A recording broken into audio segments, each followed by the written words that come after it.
இனிமே கண்ணை மூடிட்டு கடலை எண்ணெய் வாங்கலாம்.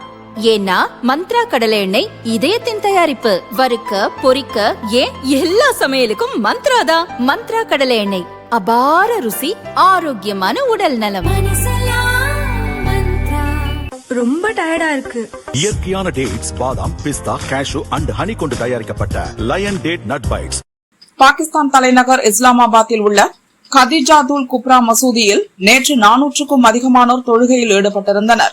அப்போது மசூதியில் குண்டு வெடித்தது. இதில் 70 பேர் உடல் சிதறி பலியாகினர். 169 பேர் படுகாயமடைந்தனர். இது மனித வெடிகுண்டு தாக்குதல் என்பது போலீஸ் விசாரணையில் தெரியவந்துள்ளது. தொழுகை நடந்து கொண்டிருந்த போது மசூதிக்குள் மர்ம ஆசாமி ஒருவன் நுழைய முயன்றுள்ளான். அவனை அங்கிருந்த பாதுகாவலர்கள் தடுத்து நிறுத்தியுள்ளனர். உடனே அவன் உடலில் கட்டியிருந்த குண்டுகளை வெடிக்க செய்துள்ளான் என போலீசார் தெரிவித்தனர். இந்த சம்பவத்திற்கு உடனடியாக எந்த பயங்கரவாத அமைப்பும் பொறுப்பேற்காத நிலையில் இந்த சம்பவத்தின் பின்னால் இந்தியா இருப்பதாக பாகிஸ்தான் பழி சுமத்தியது. இதுகுறித்து பாகிஸ்தான் ராணுவ அமைச்சர் ख्वाजा आसिफ கூறியதாவது: தற்கொலை படை தாக்குதலில் ஈடுபட்ட நபர் ஆப்கானிஸ்தானில் இருந்து வந்திருப்பது உறுதி செய்யப்பட்டுள்ளது.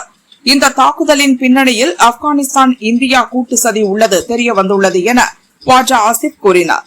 பாகிஸ்தானின் இந்த குற்றச்சாட்டை இந்திய வெளியுறவுத்துறை அமைச்சகம் திட்டவட்டமாக மறுத்துள்ளது.